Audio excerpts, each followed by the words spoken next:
everybody. Hi, welcome. My name is Jonathan McCrory, and it's so exciting to be a participant inside of your 30-day challenge. An opportunity for you to be surrounded by, wrapped by, ingratiated by the wisdom of fellow colleagues, musicians, scholars, activists, people who are activating their lives through a practice of living boldly in their truth.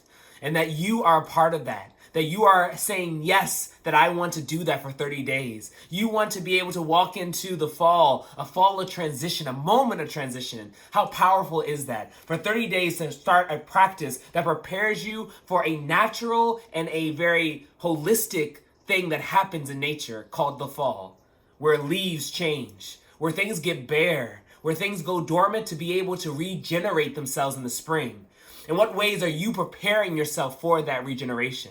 In what ways are you allowing for the fall to be just a catalytic stance for you to be able to dream the ambitious dream, to not become the raisin of possibilities, but the fertile grape of juices, of opportunities, of love? We all can be that. There's this beautiful quote by Adrienne that I love to share that is actually quite powerful, and I think sits at the precipice of actually helping to encapsulate this kind of year that we've had.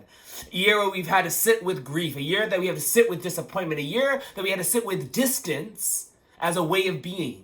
A year where we had to figure out how to find our humanness in different and nuanced ways. And also a year where the light switch got turned on so fast and we were radically thrusted back into going into a normal way of being. We have to go back to a practice.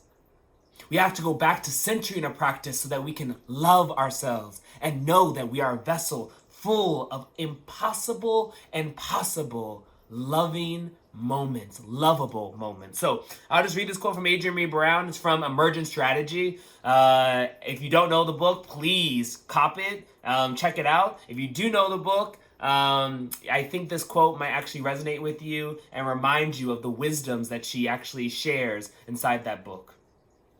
P.S. If there happens to be a multitude of griefs upon you, individual or collective, or fast or slow, or small or large, add equal parts of these considerations. That the broken heart can cover more territory. That perhaps love can only be as large as grief demands. That grief is the growing up of the heart that burst boundaries like an old skin or finished life. That grief is gratitude. That water seeks scale. That even in your tears seeks the recognition of community. That your heart is in the front line and the fight is to feel in a world of distractions. That death might be the only freedom. That your grief is a worthwhile use of your time. That your body will feel only as much as it is able to. That the ones that you grieve may be grieving you. That the sacred comes from the limitations. That you are excellent at loving.